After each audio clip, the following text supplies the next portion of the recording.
Good morning, students. It's Tuesday, 18 January 2022. I'm Keith Burgess-Jackson. I'll be your professor this semester in philosophy of law. I hope you're in the right place. I assume that you know all about Canvas, which is UTA's platform.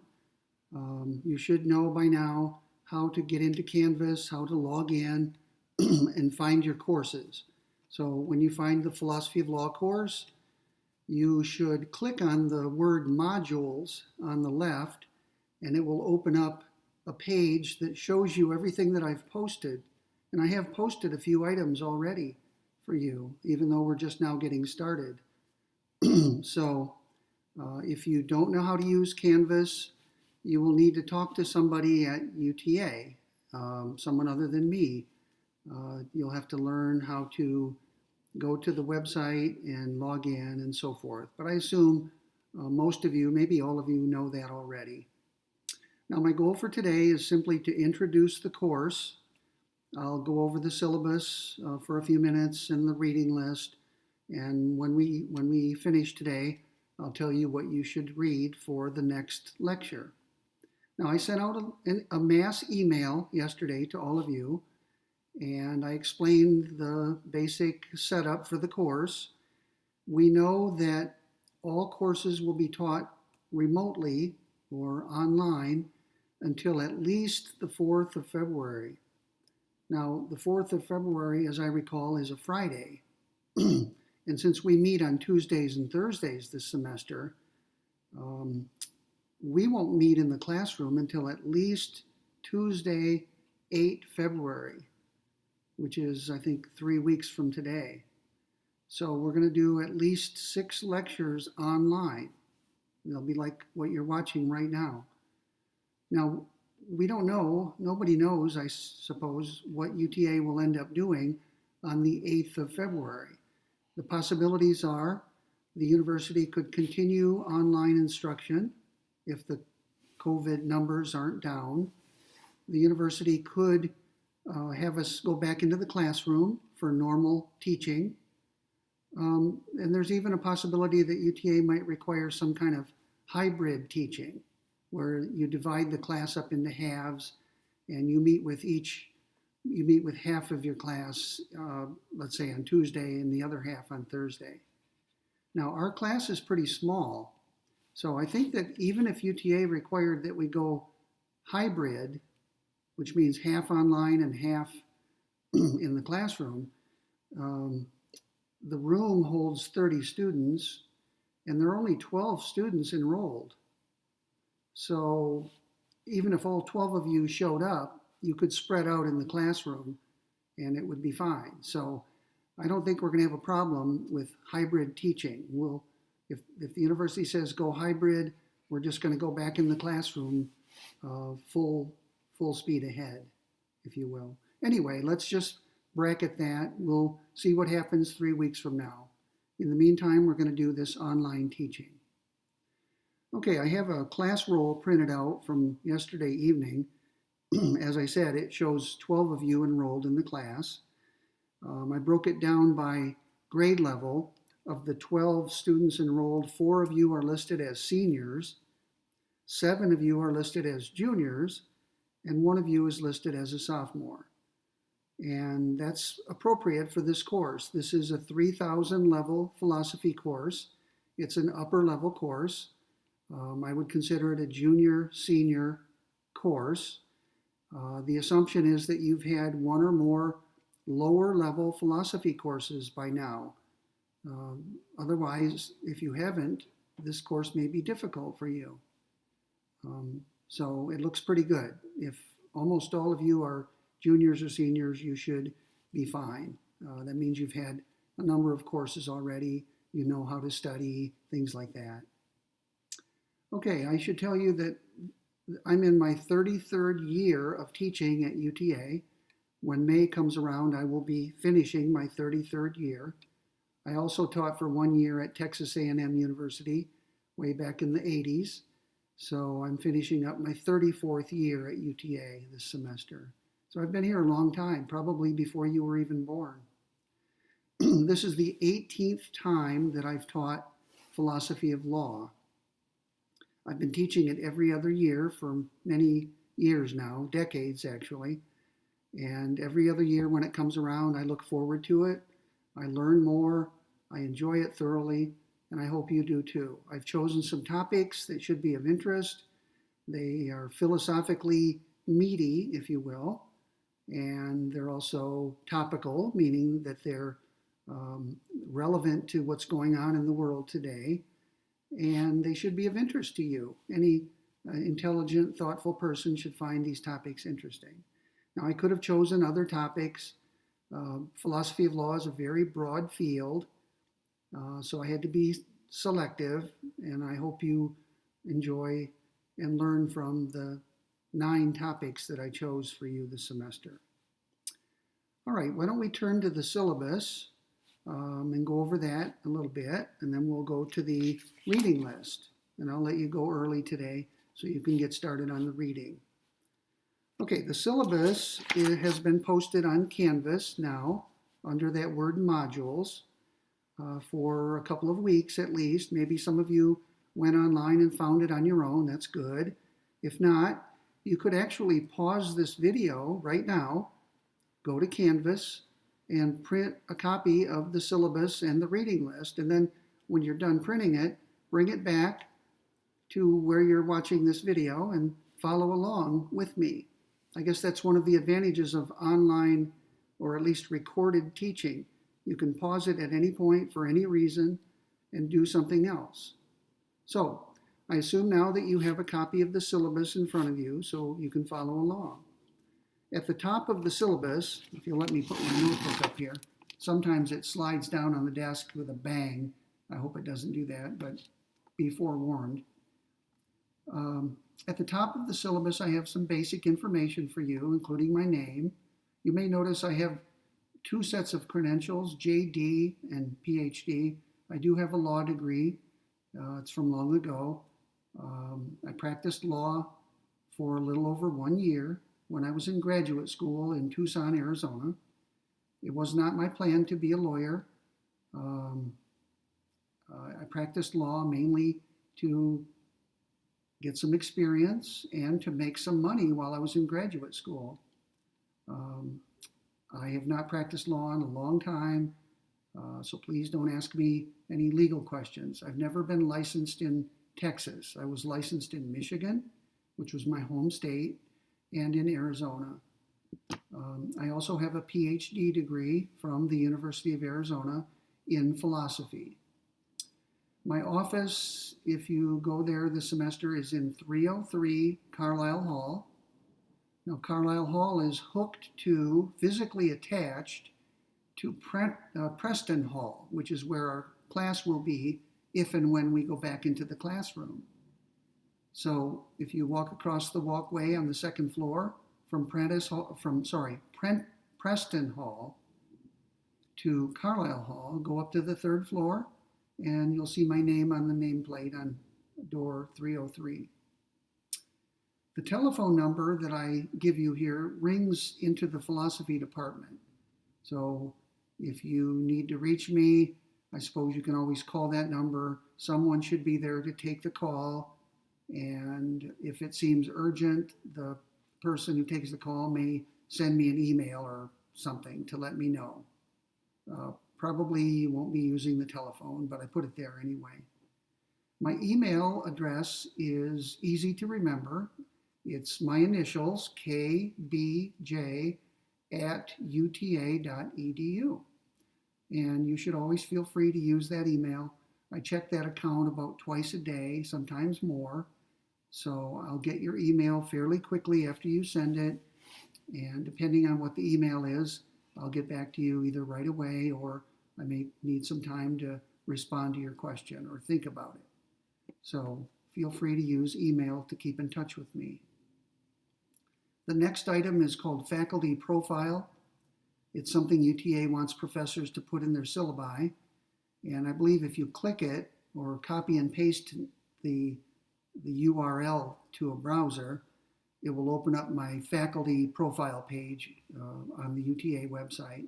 And I guess you can see things like my publications and the courses I'm teaching, things like that. Now, office hours this semester, if we go back into the classroom, um, I will be probably going over to my office as soon as our class is over at 9:20. And I'll walk over there and I'll spend about an hour in my office making myself available to students who want to talk to me. If you want to talk to me by email, that's even better, especially in this day of COVID. We're not going to contract COVID from one another on email. We know that for sure. Whereas if we meet in my office, that's a different situation. So perhaps we can agree to use email for office hours this semester. Now our meeting time, if we go back into the classroom, will be 8 o'clock until 9:20, 2 days a week. And those days are Tuesday and Thursday. Okay, Tuesday and Thursday starting at 8 o'clock. Now the videos, I'm going to be posting videos at least the first 6 days of class. I will record them at my convenience and post them, and you can watch them at your convenience. So don't expect me to put up a video at 8 o'clock in the morning just because our class is supposed to meet at 8 in the morning. Okay, on the syllabus, if you look at the course description, I give you an idea of what the field known as philosophy of law covers, the kind of topics that it covers. And then I go on to explain what topics I've chosen. The topics I've chosen are as follows, and there's one reading for each of these 9 topics. We're going to begin the course with an interesting essay called How to Read Legal Opinions. It's written by a law professor, not a philosopher. And the reason I'm having you read that is, first of all, some of you may plan to go to law school, and this will be a useful reading for you. It'll get you excited about law school. But I do not assume that all of you plan to go to law school, or even any of you. The main reason I'm assigning this to you is because we're going to be reading some legal opinions in this course. 3 of them, in fact. 2 actual opinions and 1 hypothetical opinion. In order for you to understand what we're reading and discussing, you need to understand the terminology that lawyers use and judges use. So this article will prepare you for those articles to come. I also like it because it's a fairly short article, it's easy to understand, and I want you to build up your confidence. I wouldn't want to start the course with a difficult article or case that might discourage you. So I think you'll enjoy this article and it'll prepare you for what's to come. The second topic in the course is on the interpretation of legal texts, in this case, statutes. So we're going to be reading a very famous hypothetical legal case written by a law professor, Lon Fuller, many years ago. It's very interesting. It's important because in this article, a great many different views are expressed by the judges, and many of these views are held by actual judges today. So studying this hypothetical case carefully will help you understand the various types of theories that judges use today in actual cases. And it's just a lot of fun, frankly, to discuss this case. You'll probably chuckle more than once, as I always do. The third topic we'll take up is much more serious. It's on the legal status of farm animals. Now you may be wondering, why is that important? Why should I care about that? Well, farm animals, cows, pigs, chickens, and so on, suffer very much, especially in what are called factory farms. And many philosophers and lawyers are very much concerned about them. Animals, after all, can't speak for themselves. They can't defend themselves. So if human beings didn't speak for them and defend them, they would be treated as nothing more than objects, physical objects. And clearly that would be very unfortunate, if not unjust. So we're going to read a long article by a law professor, Stephen Wise, and he's going to argue that factory farms should be abolished. Now, you may be wondering, what is a factory farm and how does it differ from other farms? Well, a factory farm is one in which animals are treated in cruel ways. They're confined, they're deprived of social interactions, sometimes they're fed a very artificial diet, they're deprived of mobility, and so forth. It's a place of great suffering and deprivation. And the author argues that that is unjust and cruel and that it ought to be changed. And specifically, he argues that it ought to be abolished. Now, that leaves open the possibility that animals can be farmed in other ways, ways that are humane, ways that respect their nature, their telos, as Wise puts it. And if that were the case, then perhaps animals could have happy lives up until a particular point, at which point they could be painlessly killed and prepared for eating, for consumption. So Wise is not opposed to all uses of animals or even to all consumption of animals. He's arguing that we should raise animals in ways that don't involve pain and suffering to them, ways that respect their telos. So that'll be an interesting article. I think some of you, maybe all of you, will enjoy it and learn from it. The fourth topic is on freedom of speech. We're going to read a famous Supreme Court case, United States Supreme Court case, Cohen versus California, in which a young man wore a jacket into a courthouse and a courtroom, and on the back of his jacket he had written the words F the draft, and that F word was spelled out. And he was arrested, and he claimed through his attorney that he had a right under the First Amendment to express himself, to speak, and that his arrest violated the Constitution. Now, I won't give away the result, but that case will come fourth in line this semester. In just a few weeks, we'll take it up. Next topic is drunk driving.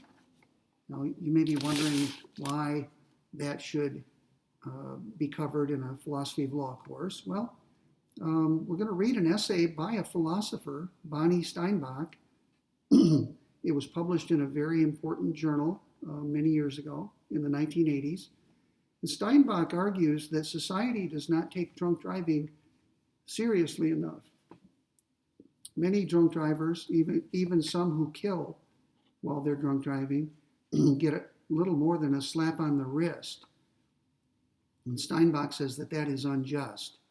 And drunk drivers, whether they kill or not, are gravely endangering innocent people, and they should be severely punished for it. In fact, she goes so far as to say that certain cases of drunk driving where an innocent person is killed rise to the level of murder. Not first-degree murder, because it's not an intentional, premeditated act, but second-degree murder. So we're going to follow through her argument very carefully, and you're going to learn a lot about law in that article, about the difference between first and second-degree murder. You can learn about different varieties of second-degree murder, such as felony murder, depraved heart murder, and so on. So that'll come fifth in line, drunk driving. The sixth topic, if you turn to page 2 of the syllabus, is on civil disobedience. We're going to read a famous letter, a long letter, written by Martin Luther King Jr. You may know that yesterday was the federal holiday in his honor, MLK Day, Martin Luther King holiday. So there's a lot of talk about King and his legacy. I like to read his letter or parts of it together with my students. Now, ordinarily, when we're in the classroom, I can take volunteers. So I may begin by reading the first paragraph of King's letter, and then a student will raise his or her hand and take over and read the next paragraph, and so on until we complete the letter. Now, that's not that's not going to work if we're still doing things online. But I think there's a good chance that by the time we get to that point in the course, we'll be in the classroom. And if so, we can do it as I just described, by taking turns. It's a very important, historically important letter. And I think every student should read and think about what King says in that letter. Okay, the next topic is capital punishment. We're going to read another United States Supreme Court opinion. This time, this one's called Atkins versus Virginia. And it's about the constitutionality of the death penalty for mentally challenged individuals. And some of the justices argued that the death penalty should be abolished for everyone. Others hold the view that the death penalty itself is constitutional, but it's unconstitutional to put to death, let's say, minors or the mentally retarded, the mentally challenged, or intellectually disabled. That seems to be the term now preferred. So we're going to read an opinion on capital punishment at that point in the course. The next topic will be paternalism, a word that may be unfamiliar to you. The word pater is Latin for father. So paternalism in philosophy is the doctrine that adults may be treated like children by the law, by government. So a law is said to be paternalistic when it restricts the liberty of adults on the ground that it's for the good of those being restricted. Now, some people say that seatbelt laws are an example of that. If I choose not to wear my seatbelt while driving, you would think that I'm endangering only myself. And as an adult, don't I have the right, moral and legal right, to make decisions that are foolish? You may think I'm foolish for not wanting to wear a seatbelt, but I may disagree. Don't I have the right as an adult to drive without wearing a seatbelt? And if the law requires me to wear a seatbelt and will punish me if I don't, then I could accuse the law of treating me like a child. So we're going to be discussing paternalism, what it is, what are some examples of it, and whether it is ever justifiable. Is it ever justifiable for the government, the state, to treat adults as though they were children, to restrict their liberty for their own good? And finally, we're going to end the course with a topic that's back in the news and has been for a few years. It's the topic of decriminalizing drugs, such as marijuana. Now, many states until recently, I think, in fact, every state until fairly recently, prohibited and punished the use of marijuana for recreational purposes. Several states have now decriminalized the use of marijuana. California, Oregon, Washington, Colorado, I believe. And maybe one day Texas will join their ranks. Maybe Texas, maybe it could happen soon, in a few years. Texas may decriminalize the use of marijuana for recreational purposes.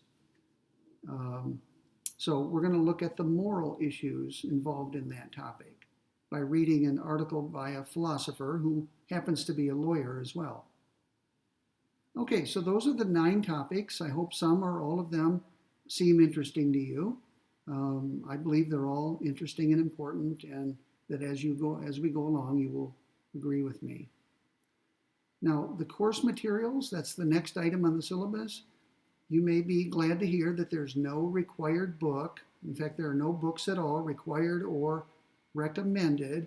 All of the course materials, all of the readings, will be available to you free of charge, either by being posted on Canvas by me, or I may show you where to go in the UTA library to retrieve the reading.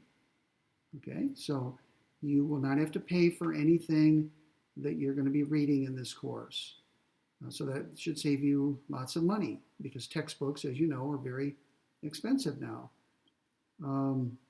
You will, however, need to pay for the paper on which to print these items. So I'm going to ask you to print out each of these items when they're posted. And the reason for that is so you can follow along when I'm lecturing, whether I'm lecturing in the classroom or online.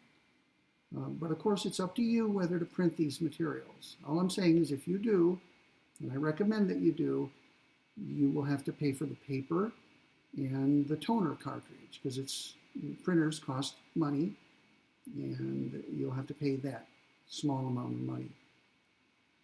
Now you have access to Canvas from any internet connected computer, whether you're at home or on the road or at school, on campus somewhere, you always have access to Canvas, unless for some reason it's shut down. And of course, I have no control over that. Now you're responsible for finding these items on Canvas. So again, you need to learn how to use Canvas if you don't know already. As for when we're going to be starting and ending each of these items, you need to go to the reading list for details, and I'll go to that in a few minutes. All right? And once we go into the classroom, please bring your materials that you've printed into class with you. Okay, the next item on the syllabus is course requirements. Now, there will be 3 exams in this course. All 3 of them will be given on Canvas. I'm sure you've taken exams on Canvas by now. My exams will be of the following type. There will be, for each of the 3 exams you take this semester, there will be 10 true-false questions and 30 multiple choice questions. Each of the true-false questions will count for 1 point, so that's 10 times 1 or 10 points. Each of the 30 multiple choice questions will count for 3 points. 3 times 30 is 90. Add 90 to 10 and you get 100 points. So each of the 3 exams counts for 100 points. And since those 3 exams are the only things graded, the whole course will consist of 300 points. And you need to collect 90% of those 300 points in order to get an A in the course. So 90% of 300 is 270. So that should be your goal. Rack up 270 or more points and you'll get an A. If you get 80% of the points, but fewer than 90%, you'll get a B.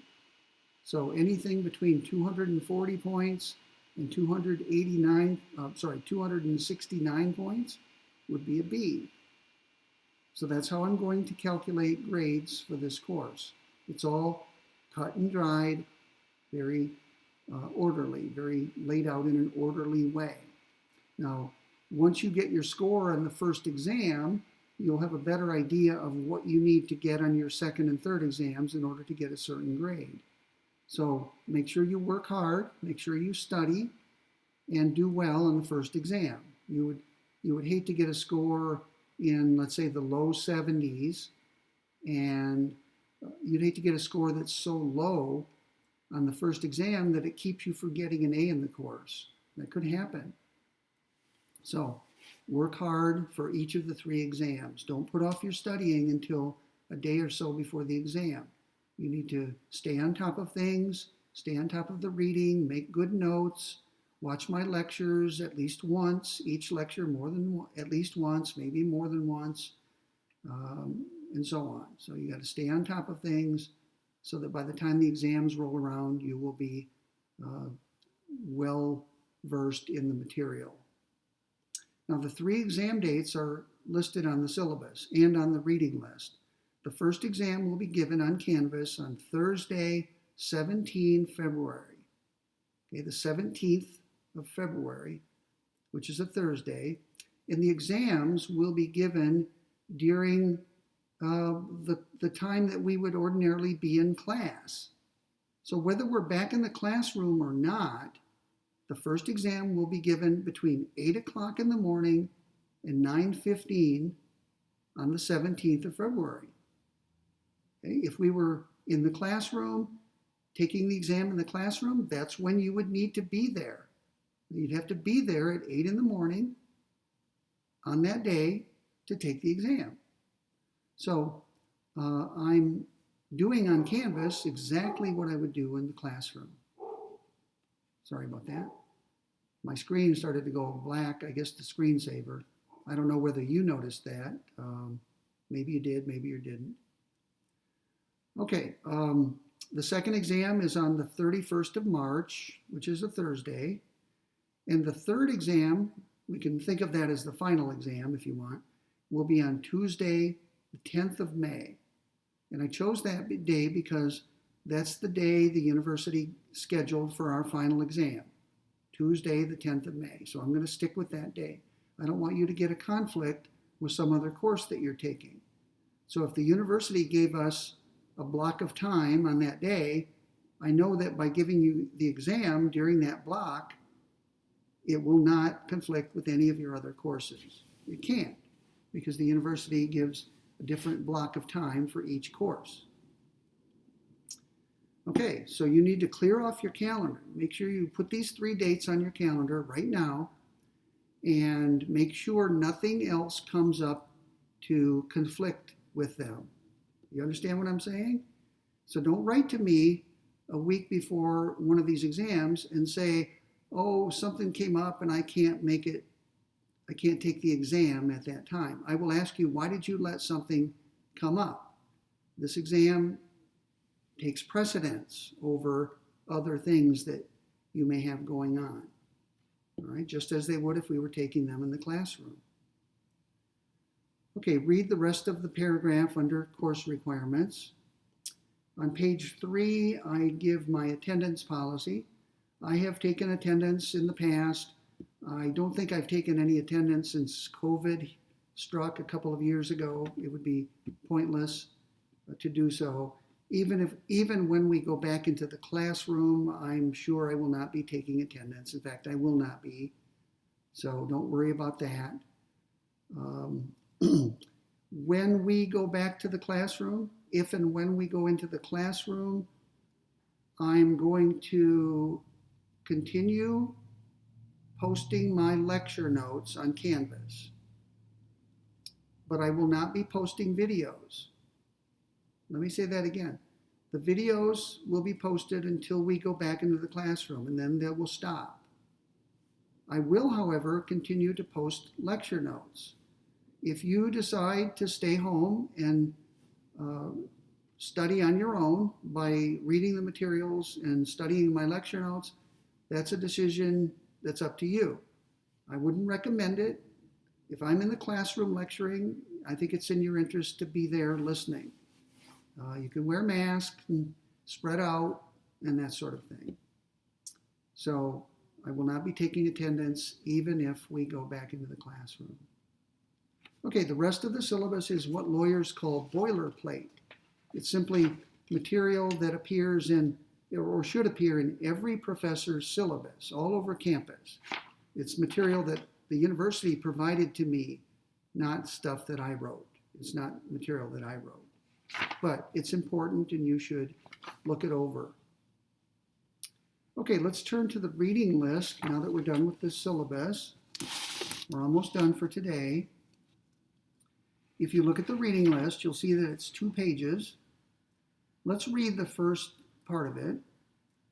I say at the top of the reading list, what follows are the readings for the semester in the order in which we will discuss them.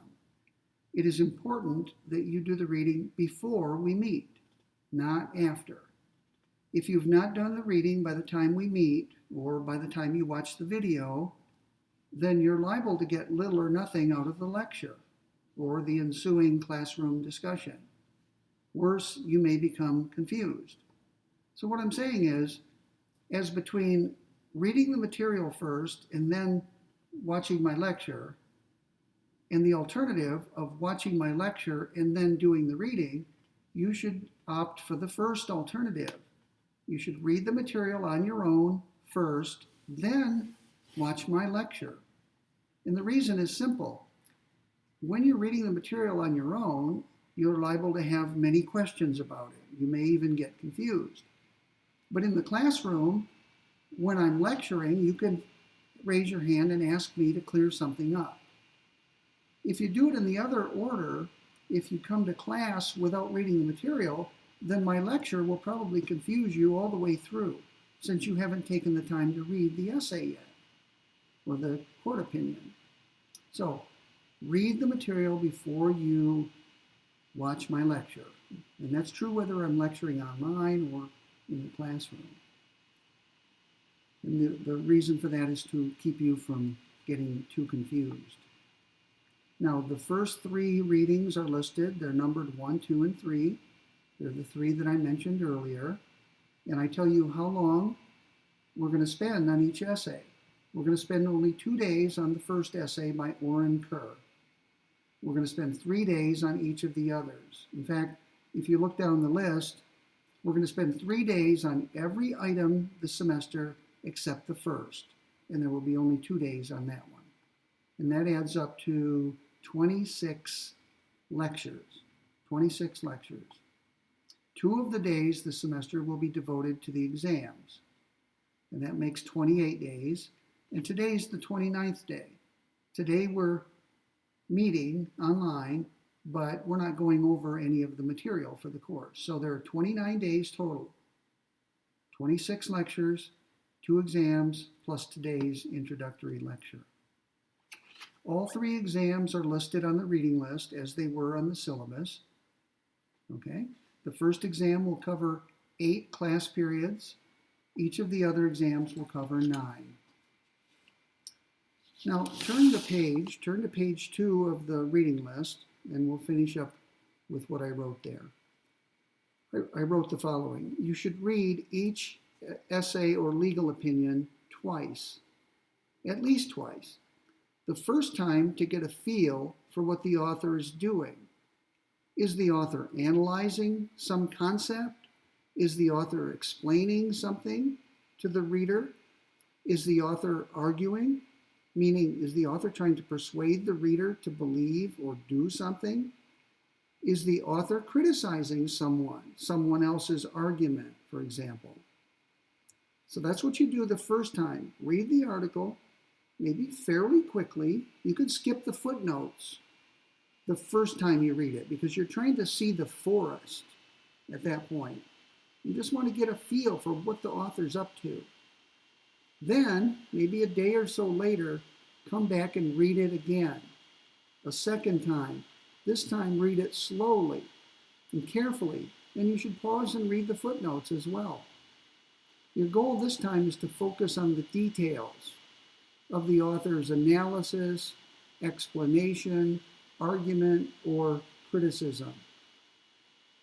So the first time you read the essay, you're trying to get a feel for the forest. You're trying to see the whole forest. The second time you read it, you're going to be looking at individual trees that make up the forest. Okay? That's the detail. You should make an outline of each essay or legal opinion as you read it, or shortly thereafter. The outline serves 2 purposes. First, it reinforces what you just read, and second, it gives you something to study besides the essays or legal opinions themselves for the examinations. So if you make an outline of each reading, yes, it's time-consuming and maybe even tedious, but it will help you do better in the course, and I assume that that's your goal. All right, so make sure you put the proper amount of work in for this course.